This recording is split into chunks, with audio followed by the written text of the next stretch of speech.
Hey everyone, you've heard it before. Oh, by the way, this is Sav and Moo. Say hi. You've heard it before from the commentators.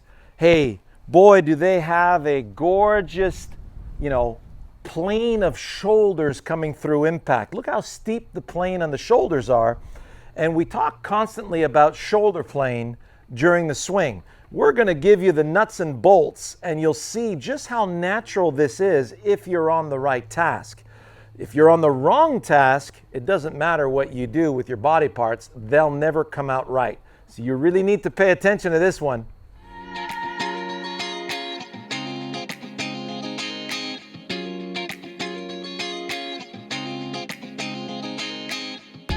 And before we continue, you know the drill. If you've been in our videos and you haven't subscribed yet, please subscribe to our channel. Leave a comment down below and give us a thumbs up. Please hit the bell so you never miss any videos. I'll start on this one, just in case you righties out there are a little jealous of these gorgeous lefties here. So we talk about how the shoulders come through impact, and that has everything to do with you hunting down that target.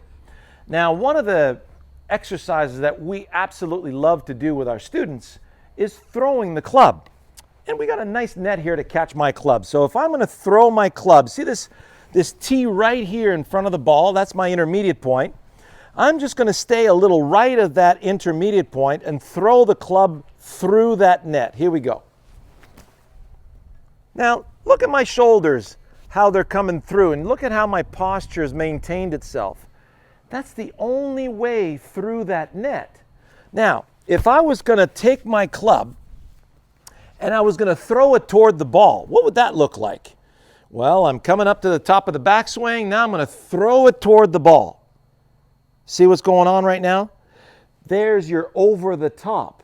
And then we talk about how we have this defective right shoulder and this defective right hand where we're using too much of the right side or too much of the right hand, which is complete nonsense because you're already Pinocchio without the strings. You just didn't put the right command and the right order in the Pinocchio. So when I'm throwing toward the ball, after I'm done with the ball, notice my shoulders now. They're coming around house. They have this flat look to them, and there's where you get that over the top and facing the target. So how do we remedy this?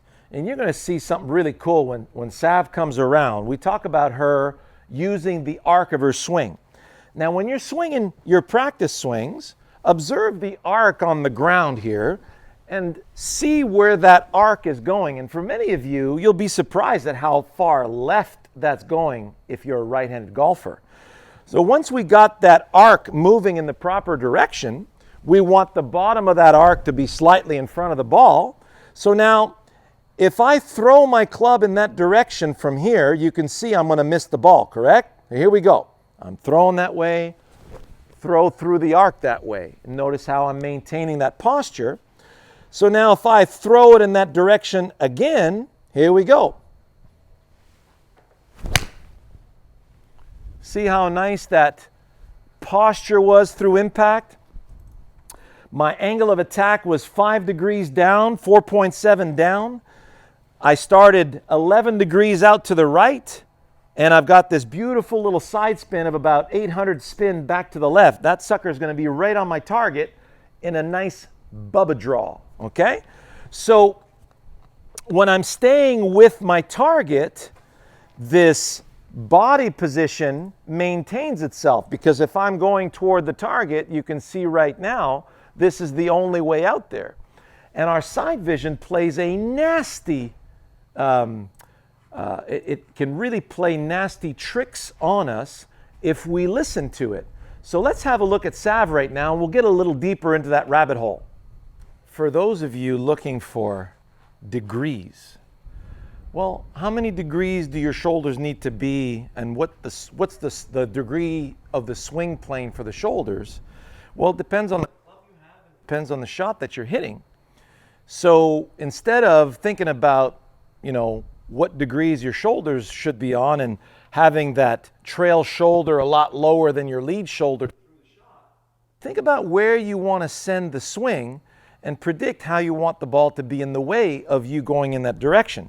So Sav, if you do a couple of practice swings right beside the ball, show me that nice arc that's going in that direction. Awesome.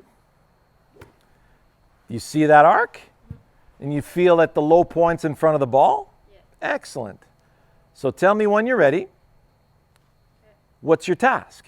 Throwing it to my target. Throwing through that arc to the left of that intermediate point. Awesome. So when you see this swing in stop action, you'll realize that all of the body parts were exactly where they needed to be. So let's have a look at that.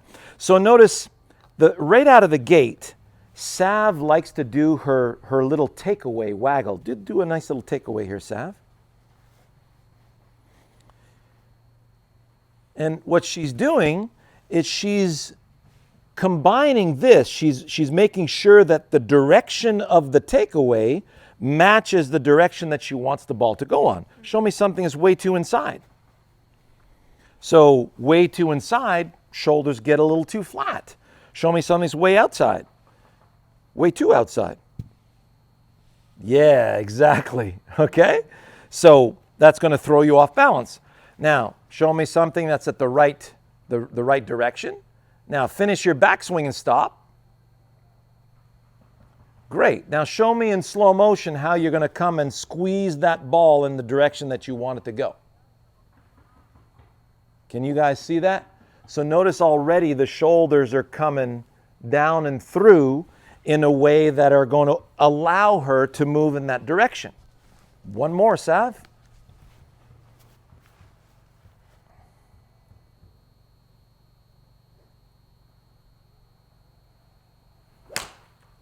Beauty. So your club path was 8 degrees in to out, no over the top. Angle of attack was 4 degrees down.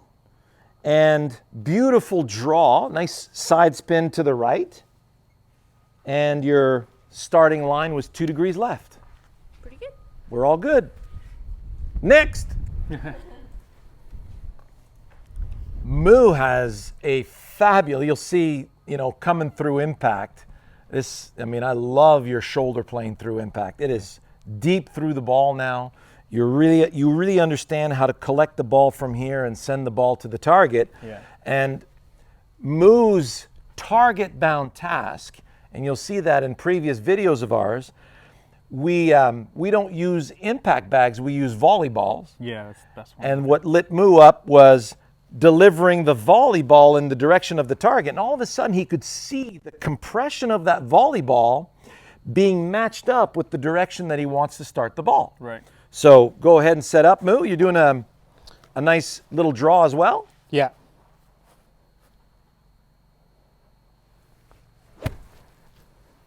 Awesome.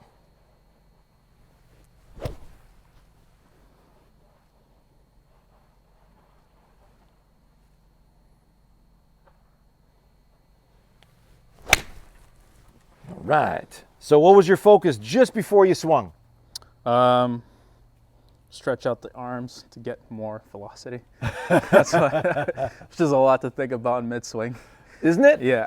So what should you have been thinking about? Because this is something that all of you guys out there get distracted with. You're thinking, oh, I got to make sure I get stretched out over here, and I got to make sure that my shoulders are doing this, right? Yeah. Instead of Just compress. squeeze the ball in the direction that you want it to start with the weight of those arms, right? That's right. All right, let's see you stay on task this time. Okay.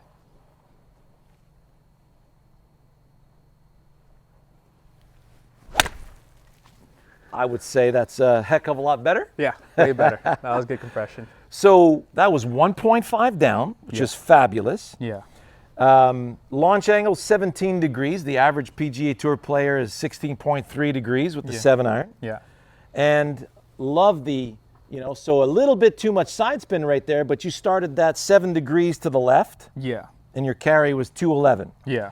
So what we've done with you, because your release is getting better and better. That's right. Yeah. And so what's happening with Moon now? He just woke. We got outside again this year. Yeah. And he's so amazed that all the work that he's done inside, the slice is completely gone. Yeah, I don't even think about it. You don't even have to worry about the left side anymore. No, that's right.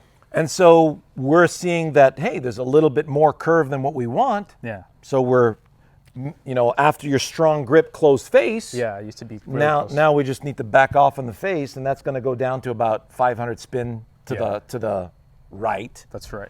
Yeah. And then you'll have these soft little draws at 220 carry. What's the best spin rate for a nice draw? Like 500? Yeah. 500? Anything around, if you want a power fade is about 300 RPM side spin. To the left? In your case to the left, in my case to the right. Okay. And so that way you don't lose a lot of distance on it. If you curve it more, expect to get a lot less distance. Okay. And if you're curving it against the crosswind, Yeah. you're going to get way less distance. So That's you right, need yeah. to club up at least 2 to 3 more clubs. All right. And for draw, Yeah. then you're looking for. I basically like to base my distances off the draw, Yeah. not a straight ball. Yeah, that's right. And then when you're hitting the fade, you expect a half club less with the mid to short, mid irons. Yeah. Short irons a full club less. Yeah. And with your long irons and woods, no difference. Okay, that's good to know. Yeah. Okay. Yeah, appreciate that. Nice work, bud. Thanks, Sean. Enjoy that. We'll see you next week.